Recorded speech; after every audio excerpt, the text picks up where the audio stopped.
All right, Greg Nicotero and Gale and Hurd, executive producers of Walking Dead. All right, first of all, we have to acknowledge this right here. Yeah, what is that you're holding there today? Gee, you know what?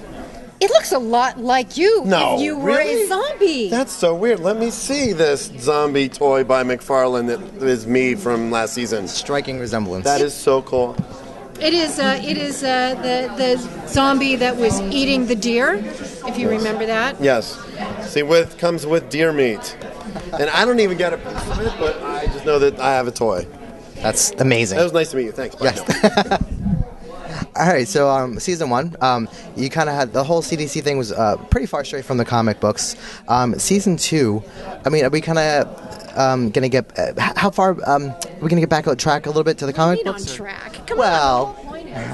The reason Robert Kirkman is involved in the TV series is that he is able to bless the departures from his own work, and he really sees them as two different media with their parallel tracks, but we come back to, as Greg puts it, I'll let you talk about the interstate. The freeway, yes. My analogy is that the graphic novel is our freeway, and every once in a while you get off an exit and you explore a neighborhood, and then you get back on the freeway again. So what's exciting about it is giving the people that know the graphic novel a little more material to digest that they're not necessarily familiar with. And, it was interesting because when we did The Mist, the ending that Frank came up with, I remember being at the premiere and Stephen King saying, if I would have come up with that idea, that's how I would have probably ended the book.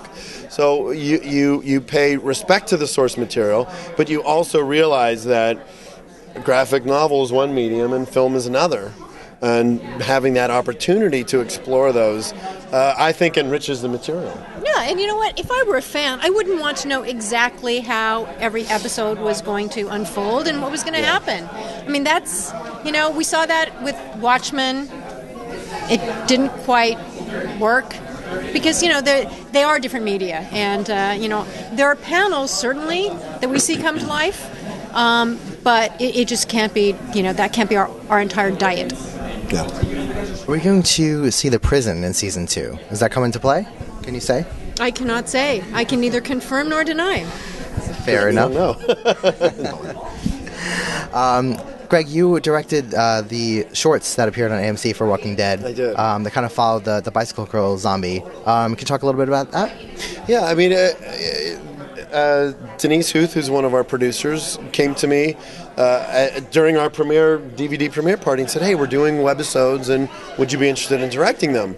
And the first thing that popped into my head was, because she became such an iconic zombie, she was an iconic zombie in the graphic novel because she was the first one that Rick came in contact with, and then the way Frank brilliantly directed the pilot and did such a great job. It was the first time in movie history that a zombie was sympathetic. You felt her entire life and her whole backstory by just looking at how sad it was. And so the first thing I thought about was, wow, it would be cool to explore that backstory. And it's interesting because subsequently, as soon as the webisodes aired, I've been getting emails from people who have written backstories for all the other walkers, like Joe's walker in the bus. Like now there's this interesting little fan base where they're doing backstories of the walkers that we've been seeing. So it's kind of funny. Greg just directed one of the episodes of the series, and he just finished, Thursday? Yeah, Thursday night. And I'll tell you, it was being able to watch this cast from the director's chair and be able to collaborate with them. It was unbelievable. I mean, I have had the good fortune of working next to them for the last year and a half, and the shorthand of knowing the characters and knowing the show, they respect the fact that I know the show, and I've been on set every single day next to Gale, next to Denise, as we watch these characters grow in front of them. I think that the most exciting moment for me was I was shooting a scene in the RV with Andrea and Dale, and I was sitting in the front seat of the RV watching them rehearse, and it felt like somebody had plucked me and put me into the show, because I was watching Laurie Holden, who's absolutely amazing, and I was watching Jeff DeMunn, But I wasn't watching them as Laurie and Jeff. I was watching them as Andrea and Dale, and it was the weirdest. I got like chills because it's one of those things where you have this kind of joke when you do makeup effects, and you're always talking about like, okay, if you could go back in time, what movie would you work on? Creature from the Black Lagoon or whatever movies that you would. And so the fact that I actually for a moment watched them and forgot where I was, and then I felt like I was actually in that world. It was an amazing feeling, and I've never felt that before. So it was cool.